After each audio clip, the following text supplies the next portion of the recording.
Nobody does it better. And you know what I'm talking about here. We're talking about James Bond and The Spy Who Loved Me by Christopher Wood. Now, this is one of those weird times, like with Reanimator, where we have a novelization based off a movie that's based off a book that's completely different. And The Spy Who Loved Me novel by Ian Fleming is far from what the film was. So, we're not going to even talk about it on here. If you want to know about The Spy Who Loved Me novel, then check out Live and Let's Discuss. We did an episode on The Spy Who Loved Me where we compared the novel, the novelization, and the film. So go check that out. It's well worth your time. And we'll get in more detail than I would on a single cut. So let's get started. This book is about James Bond investigating a missing British submarine. Meanwhile, we have a Russian agent who is basically Bond's equal, named Major Anya Amosova, and she is contracted by Shmesh to investigate a Russian submarine going missing too.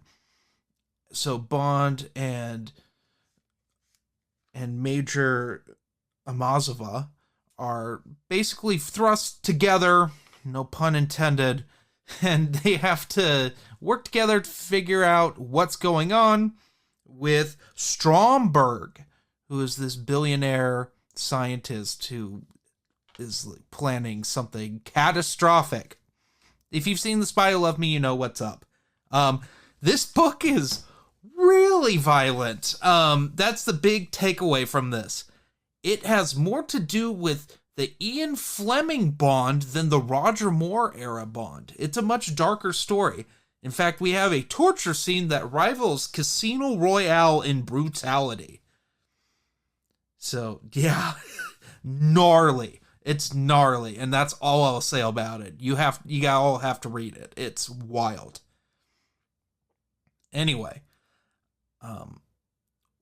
this book is really, really good. Really good. Christopher Wood wrote 2 Bond stories. He wrote a novelization to The Spy Who Loved Me and a novelization to Moonraker. And having just started Moonraker, you'll get a single cut on that soon. But it's pretty good too.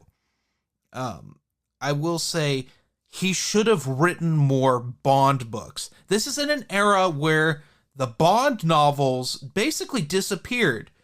Fleming had died in the 60s, and Kingsley Ames wrote 1 Bond novel. There was a weird Bond biography, which I think is garbage, and you shouldn't read it. And then there are these 2 novelizations, and that's basically the 70s Bond. There's next to nothing there. In fact, Colonel Sun, I think, was written in 69, so he didn't even get that.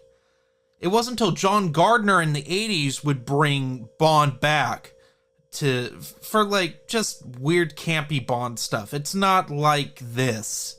This feels like Fleming Bond, which if you're into that, this novelization is for you. It is not like the tone of the film. Although I think the film is really good, I think the novelization is far better for the most part. But if you want my opinion on that, like I said, go to Live and Let's Discuss. Quality Autism and I talk about all 3 Spy Who Loved Me properties and that. Anyway, I give this a 4.8 out of 5. It's well worth your time. It's really good. And honestly, it feels like a nice closure to James Bond. I mean, he's working with Smash, his first big nemesis, and there's closure with that. So The Spy Who Loved Me was like, hey, we don't know if Bond's going to be popular anymore. This is going to be the grand finale. That's why he's working with the Russians and stuff. It's a big closure for the character. Thankfully, we got more stuff, so join me next time as I review Moonraker by Christopher Wood.